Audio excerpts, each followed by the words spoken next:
এয়া চাওক apple cake মই আপেল কেক বনাইছিলোঁ এয়া কি সুন্দৰ চাওক মই আপেল কেক বনাবৰ কাৰণে ৰাতিয়ে চাউল অলপমান ধুই পখালি তিয়াই থৈছিলোঁ এতিয়া মিক্সিৰ বাতিটো পাতিলোঁ পাতি তাতে সেই তিয়াই থোৱা চাউলখিনি ৰাতি তিয়াই থোৱা চাউলখিনি ইয়াতে মই দি দিলোঁ আজি মই আপেল কেক বনাম আপোনালোকৰ কাৰণে আমি এইটো ৰেচিপি ঘৰতে বনাই খাই থাকোঁ সেই ভাবিলে আপোনালোকলৈ আগবঢ়াওঁ এয়া অলপমান নাৰিকল কাটি ললোঁ আৰু ইয়াতে অলপমান মই আপেল দিলোঁ আপেল কাটিলে কেতিয়াবা খাব মন নাযায় বা কেতিয়াবা কাটি থোৱাৰ পিছত এনেই ৰয় সেইকাৰণে সেইখিনি এনেধৰণে পিঠা বনাই খাব পাৰে এইখিনি চাওক এইখিনি সুন্দৰকৈ পেষ্ট হৈ গ'ল চাউল আপেল আৰু নাৰিকল বিশেষকৈ আপেলৰ পিঠা এইটো ইয়াতে মই অকণমান নিমখ দিলোঁ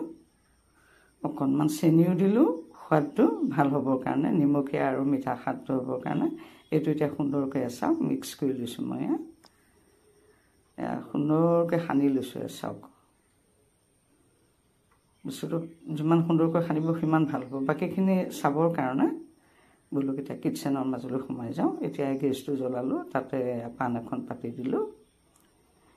পিঠা ইয়াতেই মই বনাম আপেল কেকটো ইয়াতেই বনাম বা আপেলৰ পিঠাটো ইয়াতেই বনাম ইয়াতে মই অকণমান ঘি দি দিছোঁ পিয়ৰ ঘি আপোনালোকে যি ভাল পায় তাকেই দিব পাৰে তেলৰ নামত ৰিফাইন হওক অলিভ অইল হওক মাষ্টাৰ্ড অইল মিঠাতেল হওক সকলোৱে দিব পাৰে এতিয়া এই তেলখিনি চাওক ঘি দিয়াৰ কাৰণে অলপ ধোঁৱাই গৈছে নহয় জানো এতিয়া এইখিনি সুন্দৰকৈ মিক্স কৰি লৈছোঁ কিয় য'ত ঘিটো নালাগিব তাত পিঠাটো উঠাওঁতে অলপ অসুবিধা হ'ব পাৰে সেইকাৰণে ধুনীয়াকৈ সানি ল'লোঁ লৈ পেলাই ইয়াতে মই এয়া বেটাৰটো দি দিলোঁ যিটো মই প্ৰস্তুত কৰি লৈছিলোঁ আপেল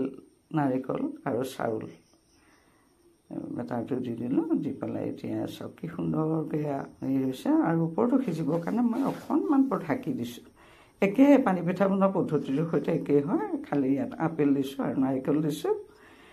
বিশেষকৈ আপেল দিয়াৰ কাৰণে আপেল এয়া হৈ গৈছে চাওক আপেল কাটি এনেই পেলনিয়ে যায় নহয় জানো সবাহ সকাম হ'লেতো এনেই সেইবোৰ পেলনিয়ে যায়গৈ গতিকে এই প্ৰণালীটো আপোনালোকলৈ আগবঢ়াইছোঁ আপোনালোকে এনেকৈ বনাই খাব বৰ এটা সুন্দৰ ৰেচিপি পেটু ভৰে বনাবলৈও সহজ অতিয়ে সহজ এয়া হৈ গ'ল চাওক কি সুন্দৰকৈ হৈ গৈছে এইটো দেখাতেই খাওঁ লাগিছে কিমান সুন্দৰ চাওক এনেকৈ মই আটাইকেইটা পিঠা এতিয়া বনাই ল'ম সুন্দৰকৈ বনাই ল'ম চাওক ইতিমধ্যে পিঠাখিনি প্ৰস্তুত হৈ গ'ল কি সুন্দৰ হৈছে চাওক পিঠাখিনি দেখাতে খাওঁ লগা হৈ গৈছে গতিকে এইখিনি খাবৰ কাৰণে ইয়াৰ লগতে আপোনালোকে যিকোনো পাচলি চব্জি চব দি খাব পাৰে মই চাহ অকণমান দি দিছোঁ